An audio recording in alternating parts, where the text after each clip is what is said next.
children know how to learn to construct meaning, that's the way they acquire the language, without any special coaching.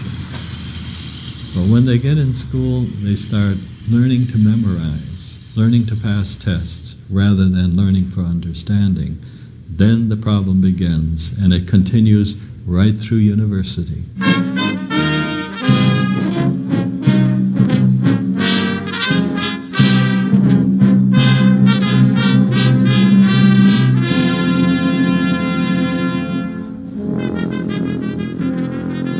Cambridge, Massachusetts.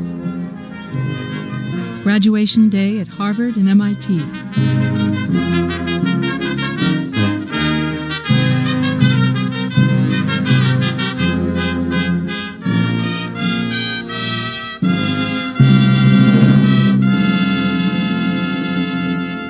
Here's a seed. Okay. Okay? Now hold on to that for a second. Okay. Imagine that I planted that in the ground. Okay. And a tree grew. All right? And here is a piece of that tree. Sure. Okay.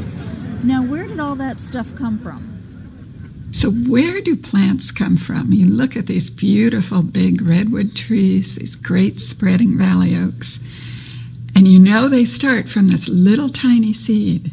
It's miraculous. Where does all that weight come from? The mass came from a lot of things, I'd guess. I'd guess from water that it sucked up from the ground. I would guess from minerals that it sucked up from the ground. Water, light, soil. Well, I suppose in terms of raw mass, most of it's probably derived from actual matter in the soil itself. And some of it comes from water, obviously, but a large amount of it comes from the nutrients that the roots absorb from the soil. Now, what would you say to someone who said to you that most of the weight of the tree came from the carbon dioxide in the air? I would say I would have no idea. I'd have to think about that. I would disagree because this same volume of air wouldn't weigh this much unless it was highly compressed. I would say that's very disturbing and wonder how that could happen. It's a very strange idea that somehow the air, which they view as nothing, as weightless, as insubstantial, somehow makes a tree, a giant tree that weighs several tons. I mean, it's absolutely incredible.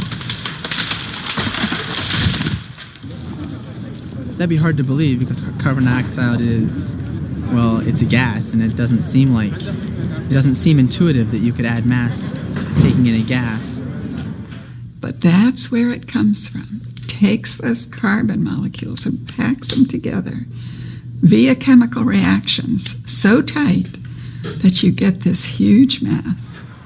So what does it mean that these Harvard graduates don't understand the fundamental idea of photosynthesis?